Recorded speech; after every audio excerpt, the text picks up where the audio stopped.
안녕하세요. 김건우 목사입니다. 계속해서 이사야서를 묵상하고 있습니다.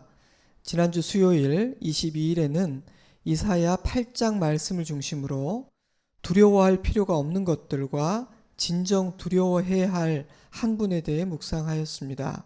선지자는 세상이 두려워하는 것들을 두려워하지 말고 오직 하나님 한 분만을 두려워할 자로 삼으라고 선포합니다. 전능하신 하나님께서 그들과 함께 하시고 인간의 모든 계획은 수포로 돌아갈 것이기 때문입니다. 그들이 강하다고 생각하여 두려워하는 모든 땅의 것들, 사람이든 나라든 권세든 재력이든 하나님을 두려워하지 않는 모든 것들은 무너지고 오직 하나님의 뜻만이 서게 될 것이기 때문입니다.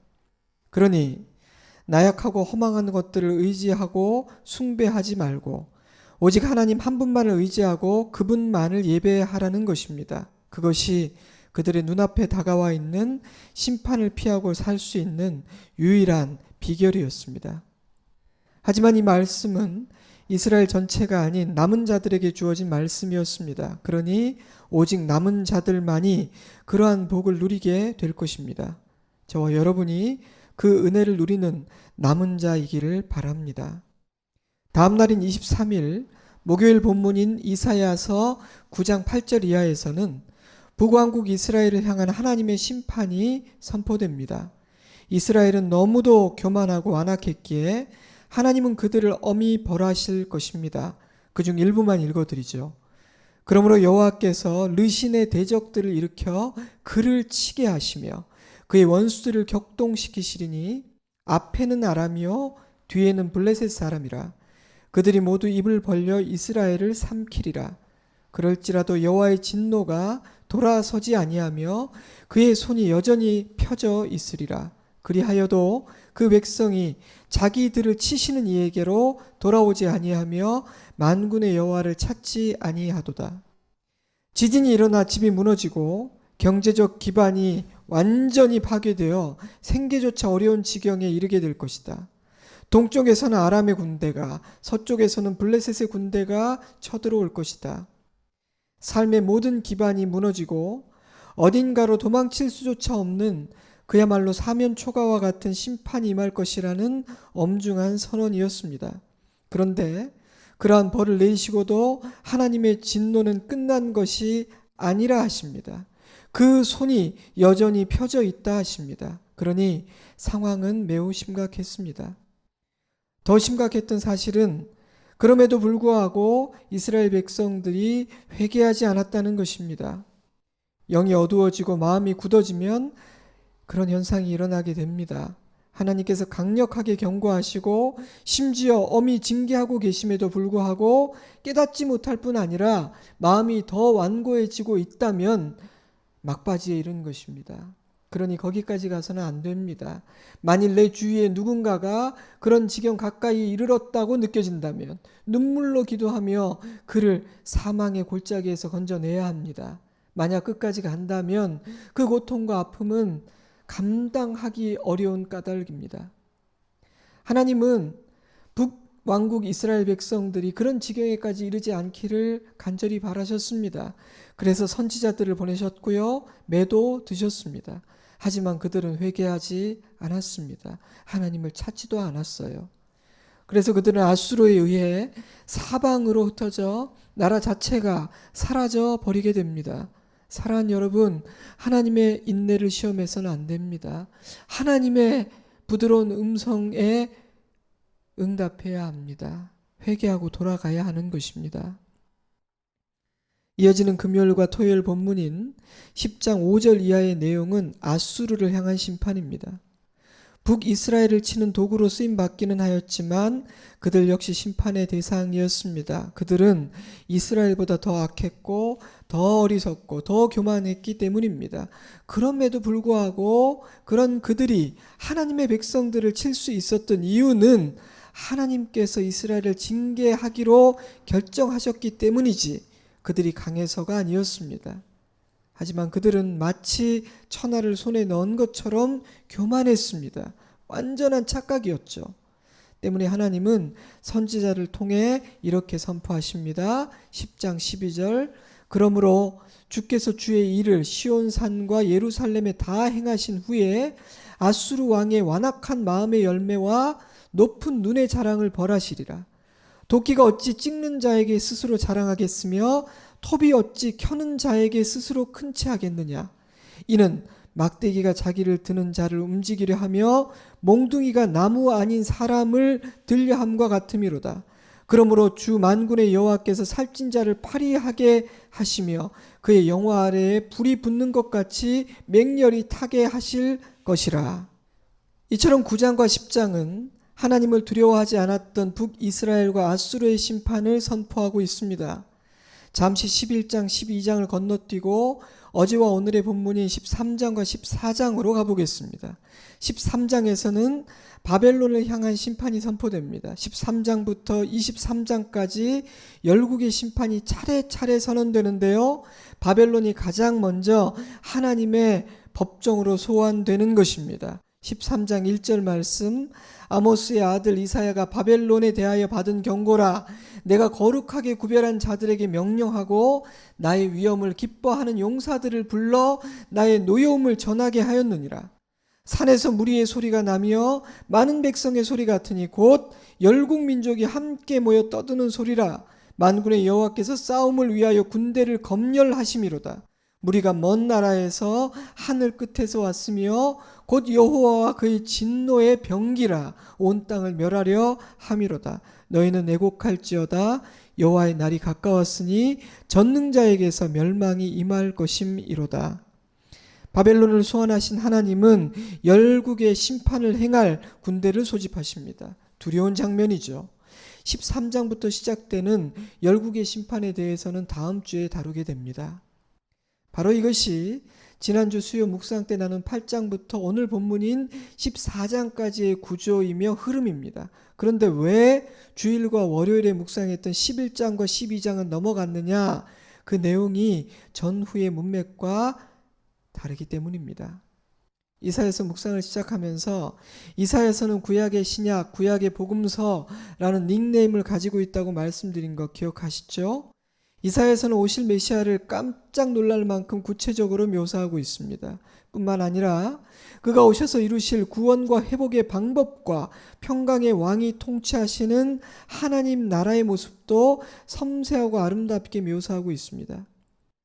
물론 8월까지 묵상하게 될 이사야서 전반부 39장까지의 내용은 심판의 강조점이 있기는 하지만 구원과 회복에 대한 하나님의 계획도 중간중간 언급됩니다. 몇 구절을 읽어드리겠습니다. 이사야 2장 2절 말일에 여호와의 전에 산이 모든 산 꼭대기에 굳게 설 것이요 모든 작은 산 위에 뛰어나리니 만방이 그리로 모여들 것이라. 많은 백성이 가며 이르기를 오라 우리가 여호와의 산에 오르며 야곱의 하나님의 전에 이르자. 그가 그의 길을 우리에게 가르치실 것이라. 우리가 그 길로 행하리라 하리니 이는 율법이 시온에서부터 나올 것이요 여호와의 말씀이 예루살렘에서부터 나올 것임이니라. 이사야 7장 14절 그러므로 주께서 친히 징조를 너희에게 주실 것이라. 보라 처녀가 잉태하여 아들을 낳을 것이요 그의 이름을 임마누엘이라 하리라. 이사야 9장 2절 흑암에 행하던 백성이 큰 빛을 보고 사망의 그늘진 땅에 거주하던 자에게 빛이 비추도다. 이는 한 아기가 우리에게 낳고 한 아들을 우리에게 주신 바 되었는데 그의 어깨에는 정사를 메었고 그의 이름은 기묘자라 모사라 전능하신 하나님이라 영존하신 아버지라 평강의 왕이라 할 것임이라. 만군의 여호와의 열심히 이를 이루시리라. 이사야 10장 20절 그날에 이스라엘의 남은 자와 야곱 족속의 피난한 자들이 다시는 자기를 친 자를 의지하지 아니하고 이스라엘의 거룩하시니 여호와를 진실하게 의지하리니 남은 자 곧 야곱의 남은 자가 능하신 하나님께로 돌아올 것이라. 저는 숨 쉬는 것조차 조심스러울 정도로 엄중한 하나님의 심판의 메시지가 이어지는 가운데 숨을 좀 쉬라고 낙심하지 말라는 하나님의 배려로 마치 빛과도 같은 소망의 메시지들이 심판의 메시지 사이사이에 주어지고 있는 것은 아닐까라는 상상을 해보았습니다. 그런데 11장에서는 그러한 비전과 환상이 더욱 구체화됩니다. 저는 이사야서 전반부에서 이 11장은 활짝 핀 아름다운 꽃봉오리와 같다고 생각합니다. 이어지는 12장은 구원받은 남은 자들이 부르는 찬양입니다. 약속의 땅으로 돌아온 자들, 마침내 하나님의 나라에 이른 성도들이 거룩한 성가대를 이루어 부르는 감동적인 노래라고 이해할 수도 있겠습니다. 11장은 이렇게 시작됩니다. 제가 1절부터 몇 구절 말씀을 좀 발췌해서 읽어드리겠습니다. 이새의 줄기에서 한 싹이 나며 그 뿌리에서 한 가지가 나서 결실할 것이요 그의 눈에 보이는 대로 심판하지 아니하며 그의 귀에 들리는 대로 판단하지 아니하며 공의로 가난한 자를 심판하며 정직으로 세상의 겸손한 자를 판단할 것이며 그의 입에 막대기로 세상을 치며 그의 입술의 기운으로 악인을 죽일 것이며 공의로 그의 허리띠를 삼으며 성실로 그의 몸의 띠를 삼으리라. 그날에 이새의 뿌리에서 한 싹이 나서 만민의 기치로 설 것이요 열방이 그에게로 돌아오리니 그가 거한 곳이 영화로우리라. 이 일은 이새의 줄기에서 날 한 싹, 다윗의 후손으로 오실 메시아 바로 예수 그리스도의 오심으로 시작될 것입니다. 사랑하는 성도 여러분, 우리는 분명히 기억해야 합니다. 하나님의 나라는 영웅적인 한 위대한 인간의 출현이나 탁월한 정치, 경제적 시스템으로 완성되지 않습니다. 하나님의 나라는 오직 예수 그리스도가 오심으로 평강의 왕이신 그분이 통치하심으로 시작될 수 있고 완성됩니다. 그러므로 그 어떤 인간도 소망이 될 수는 없습니다. 그 어떤 시스템과 전략도 해답이 되고 소망을 줄 수는 없는 것입니다. 오직 예수 그리스도만이 우리의 소망이 되십니다. 그러므로 우리는 오직 예수 그리스도를 의지하고 우리의 모든 소망과 안전의 근거를 그분에게 두어야만 합니다. 할렐루야! 그러나 예수님은 한 싹으로 나실 것이기에 초라해 보일 것입니다. 구원을 이루고 당신의 나라를 이루고 성취하는 방법인 십자가 역시 무기력하고 초라해 보일 것입니다. 이사야 53장 2절 말씀, 그는 주 앞에서 자라나기를 연한 순 같고 마른 땅에서 나온 뿌리 같아서 고운 모양도 없고 풍채도 없은즉 우리가 보기에 흠모할 만한 아름다운 것이 없도다. 그는 멸시를 받아 사람들에게 버림을 받았으며 간고를 많이 겪었으며 질고를 아는 자라. 마치 사람들이 그에게서 얼굴을 가리는 것 같이 멸시를 당하였고 우리도 그를 귀히 여기지 아니하였도다. 이사야는 오실 메시아에 대해 이렇게 예언합니다. 너무도 파격적인 말씀인지라 이해하는 자는 희소했을 것입니다. 때문에 예수께서 자기의 땅에 오셨을 때 인간은 그를 알아보지 못했고 십자가를 거부했습니다. 오히려 예수를 십자가에 못 박는 일에 앞장섰습니다. 그러나 그것은 처음부터 의도하신 구원을 이루고 당신의 나라를 이루신 하나님의 방법이요 지혜였습니다. 요한은 그 사실을 이렇게 설명합니다. 요한복음 1장 10절, 그가 세상에 계셨으며 세상은 그로 말미암아 지은 바 되었을 때 세상이 그를 알지 못하였고 자기 땅에 오매 자기 백성이 영접하지 아니하였으나 영접하는 자 곧 그 이름을 믿는 자들에게는 하나님의 자녀가 되는 권세를 주셨으니 아멘. 주님은 당신의 모든 뜻을 의도하신 방법대로 또한 의도하신 정확한 그때에 온전히 이루실 것입니다. 메시아가 통치하시는 그 나라를 묘사하고 있는 6절 이하의 말씀은 우리에게 익숙한 잘 알려진 말씀인데요. 이사야는 그 나라의 특징과 본질을 너무도 아름답게 참으로 시적으로 묘사하고 있습니다. 읽어드리죠. 그때 이리가 어린 양과 함께 살며 표범이 어린 염소와 함께 누우며 송아지와 어린 사자와 살찐 짐승이 함께 있어 어린 아이에게 이끌리며 암소와 곰이 함께 먹으며 그것들의 새끼가 함께 엎드리며 사자가 소처럼 풀을 먹을 것이며 젖먹는 아이가 독사의 구멍에서 장난하며 젖된 어린 아이가 독사의 굴에 손을 넣을 것이라. 내 거룩한 산 모든 곳에서 해됨도 없고 상함도 없을 것이니 이는 물이 바다를 덮음같이 여호와를 아는 지식이 세상에 충만할 것임이니라. 아멘. 할렐루야. 모든 것이 회복될 것입니다. 이사야서가 묘사하는 그 나라의 가장 중요한 특징은 평화입니다. 이 시대가 잃어버린 것이죠. 과학과 기술이 발달하고 경제적으로 풍요로워진 현대인들이 잃어버린 바로 그것입니다. 그 나라에는 경쟁과 시기, 분노와 다툼이 존재하지 않습니다. 내가 살기 위해 누군가를 죽여야 하지 않으며 두려움과 위협, 염려와 근심도 사라집니다. 이사야는 그 나라가 시스템적으로 얼마나 완벽하고 훌륭한 나라인지, 어떤 정치적인 색깔을 지니고 있으며 거주할 곳이 얼마나 화려하며 먹을 것이 얼마나 풍성하고 풍요로운지 이런 것들에 대해서는 일체 언급하지 않고 있습니다. 그는 그 나라는 평화롭다고 말합니다. 그 나라는 여호와의 샬롬으로 충만하다고 선포합니다. 그것이 가장 중요하며 그것이 우리에게 가장 필요한 것이기 때문입니다. 지금 우리는 그것을 잃어버렸습니다. 창세기 3장 이후로요. 그리고 그 상태는 점점 더 심각해지고 있습니다. 사랑하는 여러분, 생각해 보시기 바랍니다. 혹시 내가 중요하게 여기고 추구하고 있는 것이 잘못된 것은 아닙니까? 내가 진정 추구해야 할 것은 평화요 샬롬입니다. 그런데 혹시라도 목숨을 걸 가치가 없는 것을 목숨을 걸고 추구하다가 샬롬을 잃어버리고 있는 것은 아닙니까? 만약 하나님 나라의 특징이 샬롬이라면 하나님의 백성인 우리가 가는 곳마다 샬롬이 이루어져야 할 것입니다. 그리함으로 샬롬이 임하는 그곳에 하나님의 나라가 임해야 할 것입니다. 우리를 통해 그런 일이 일어나고 있는 것 같습니까? 그런데 어떻게 이런 일이 가능합니까? 통치자, 즉 왕이 바뀌었기 때문입니다.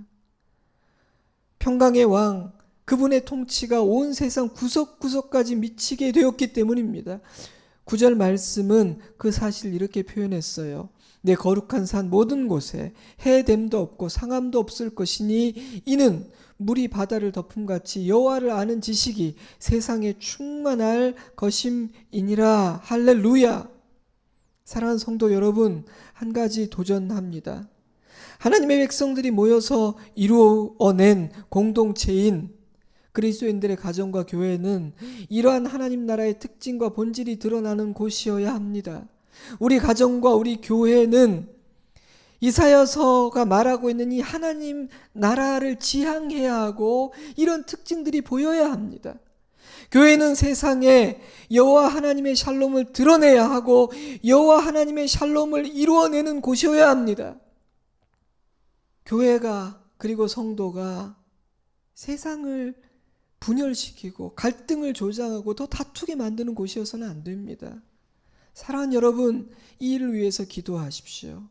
갈갈이 찢어지고 분열된 이 시대, 상처와 분노로 가득한 이 시대에 성도와 교회가 여호와의 샬롬을 이루는 은혜의 도구, 복의 통로가 되기를 기도해야 합니다. 그리고 바로 내가 그 부르심에 헌신하겠다고 고백하시기 바랍니다.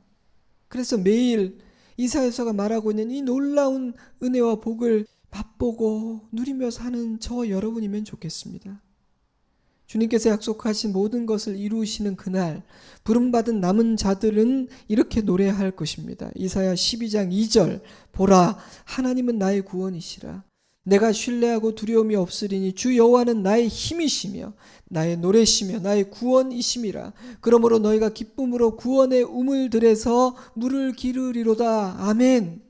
오늘 함께 묵상한 11장 12장 말씀은 심판의 메시지 한가운데에 비치는 소망의 빛입니다.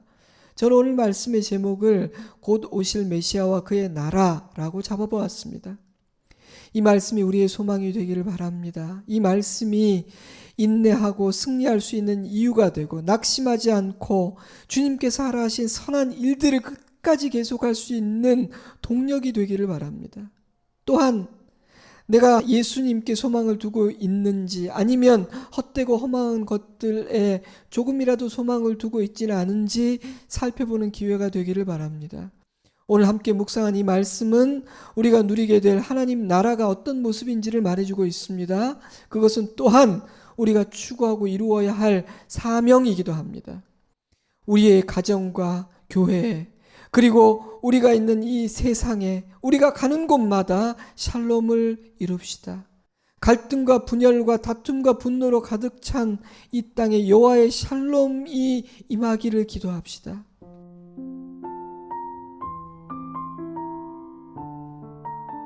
이사 6장 8절 내가 또 주의 목소리를 들으니 주께서 이르시되 내가 누구를 보내며 누가 우리를 위하여 갈꼬 하시니 그때 내가 이르되 내가 여기 있나이다 나를 보내소서 하였더니 사랑하는 여러분, 우리도 이사야처럼 대답할 수 있기를 바랍니다. 주님, 많이 부족하지만 제가 여기 있습니다. 부족하지만 저라도 가겠습니다. 잠시 기도의 시간을 가지실 수 있도록 반주를 넣어드리겠습니다. 주님의 통치 안에서 하나님의 나라를 누리는 한 주간 보내시기를 바랍니다. 주일에 뵙겠습니다. 샬롬.